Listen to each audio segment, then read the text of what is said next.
रामकृष्ण हरी. आमच्या भीमा मामाने मला खास सायन्सच्या आपल्या लिफ्ट मध्ये आणले, प्लॅटफॉर्म नंबर 1. ह्या लिफ्टचा वापर फक्त आम्ही दोघांनीच केला. आम्ही दोघंच आहे. स्टेशनात कोण नाही, कोण नाही स्टेशनात बाहेर आले. नाद करायचा. आणि आता ही असं कवा बाहेर पडायचो तेव्हा, आणि ही आता पुढे न्यायचो.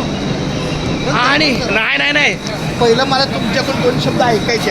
हां, मला आज मामा सांगा काय केलं आज दिवसभर, तुमचं नियोजन काय झालं? आजचं नियोजन सकाळी सुप्रियाताई सुळे यांची भेट झाली. अरे वा.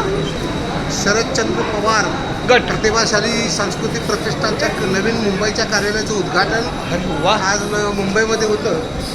त्या कार्यालयाचं उद्घाटन करून आलो. वा. नंतर मग दादरला एक कार्यक्रम होता, तोही केला. हां,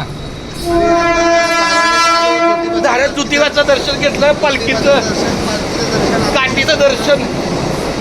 आणि आता आम्ही सायन्स स्टेशनवरून चुनाभट्टीला जातोय. नेहमी गतीनं आम्ही चाललेलो आहे. हां, कुर्ल्याला गर्दीत न उतरता आम्ही चुनाभट्टी चुनाभट्टीवरून जायचा विचार केलेला आहे. जाता आता कडक चाय पिऊया जरा, रामकृष्ण हरी करूया. रामकृष्ण हरी. तिथं साईबाबाचं दर्शन आहे, हो, साईंचं दर्शन घेऊया. वा, साईबाबा माऊली रामकृष्ण हरी.